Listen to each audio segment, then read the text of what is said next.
ఎప్పుడైనా సరే ఏదైనా అకస్మాత్తుగా చూడకూడదు చూసామనుకోండి, ఎలా ఇప్పటికిప్పుడు స్నానం చేయడానికి అవకాశం లేదు, ఎలాగ మరి చాలా దోషభూయిష్టమైన విషయం చూశానే, ఈ పాపం పోవాలంటే అనుకున్నాను అనుకోండి, వెంటనే ఏమిటంటే గరికిని ముట్టుకుంటే చాలు పోతుంది.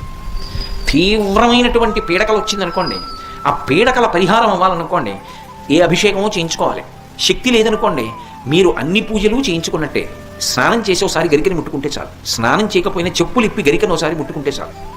అందుకే శతమూలా శతాంకుర సర్వగం హరతు మే పాపం దుర్వాదు స్వప్ననాశిని.